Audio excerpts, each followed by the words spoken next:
Beyond the battlefield, the unexpected winners. War. It's a grim business, no doubt. We all know the obvious players who profit, right? Governments flex their muscles. Military contractors rake in billions. But what about the less obvious beneficiaries? War, it turns out, is a complex beast with tentacles reaching far beyond the battlefield. Yet while bombs are dropping and lives are being shattered, a different kind of opportunity arises. It's an opportunity seized by those who see profit in chaos, who understand that war, as devastating as it is, creates its own economy. Think technology, construction, even media and propaganda. We're going to unpack the hidden mechanisms, expose the unexpected winners, and unveil the uncomfortable truth about who really profits when the world goes to war. Let's start with the obvious. Governments. It's no secret that war can be a powerful tool for consolidating authority and silencing dissent. It makes people crave security, makes them cling to strong leadership, even if it comes at the cost of freedom. A wartime government is a powerful government. It can impose restrictions, control narratives, and divert public funds towards military spending with alarming ease.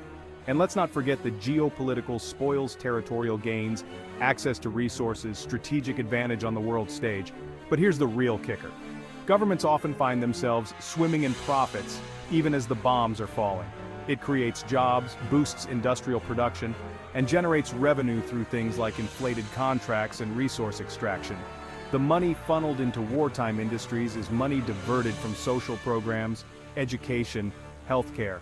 But hey, who needs a healthy, educated populace when you can have a booming weapons industry, right?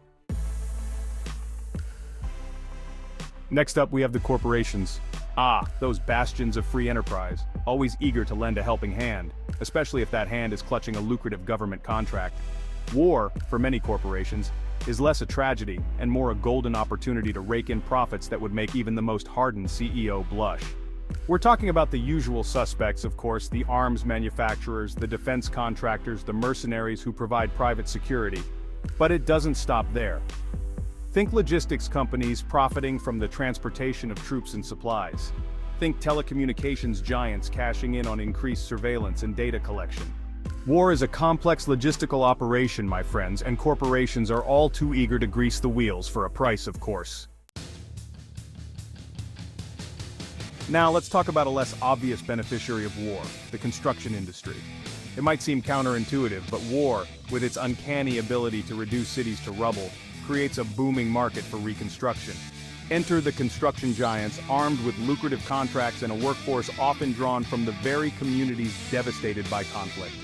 The same companies that profit from rebuilding a war-torn country often end up employing those who suffered the brunt of the destruction. Rebuilding after a war is a long and expensive process, and construction companies are more than happy to provide their services, often at inflated prices justified by the urgency of the situation.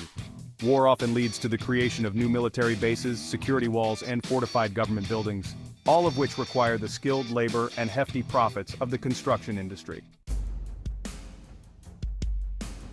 Tech titans of war innovation fueled by destruction.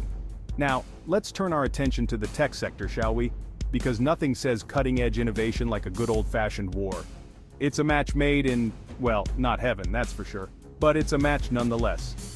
War has always been a driver of technological advancement, from the invention of the internet, originally a military communication network, to the development of radar and GPS technology.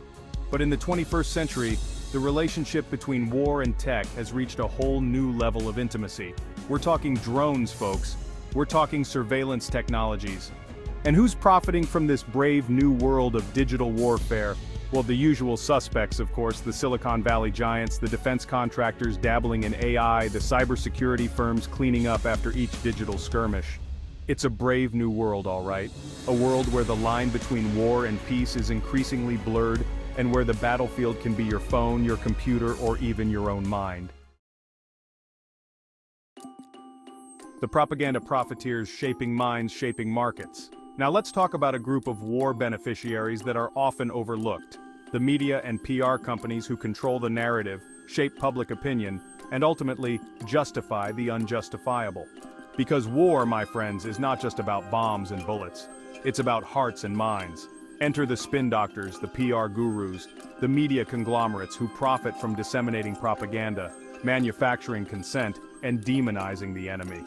They are the architects of perception, the masters of manipulating emotions, the puppeteers of public opinion.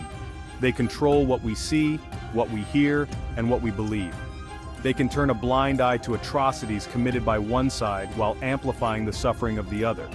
And who benefits from this carefully crafted narrative? Why, the governments and corporations who stand to gain from the conflict, of course. Oil companies often see a surge in profits during times of war. The demand for oil skyrockets as military operations require vast amounts of fuel, leading to increased production and higher prices. Their influence on policy can shape decisions that favor their interests. Lobbying efforts by these companies ensure that regulations remain favorable, allowing them to maximize their profits. This impact extends to global markets, driving up oil prices and affecting economies worldwide. The ripple effect can lead to increased costs for goods and services as transportation and production expenses rise. Public outcry often follows, with citizens demanding transparency and accountability from both governments and corporations. The ethical implications of profiting from conflict are a source of ongoing debate. Some argue that investing in renewable energy could mitigate these issues, reducing dependency on oil and decreasing the financial incentives for war. International cooperation and policy changes are essential to address these challenges and create a more sustainable and peaceful future. Beyond the balance sheet, the human cost of wartime gains. It's enough to make you question, well, just about everything. But as we marvel at the audacity of those who profit from war, let's not forget about the real cost of conflict. Because behind every billion-dollar contract, behind every soaring stock price, behind every carefully crafted propaganda campaign, there are real people whose lives have been shattered by violence and displacement. There are families torn apart, communities destroyed, and generations scarred by the trauma of war. These are the costs that linger long after the last bomb has been dropped and the cameras have moved on to the next global crisis. A hollow victory rethinking profit in the shadow of conflict. In the end, the question isn't just who profits from war, but at what cost. Because when we start measuring success solely in terms of economic gain, when we allow profit to eclipse human life and dignity, then we've already lost the battle, no matter who's waving the victory flag. War, by its very nature, is a lose-lose situation. And while some may profit from the chaos, the true cost of conflict is always measured in human suffering. So the next time you hear someone talking about the winners and losers of war, remember this.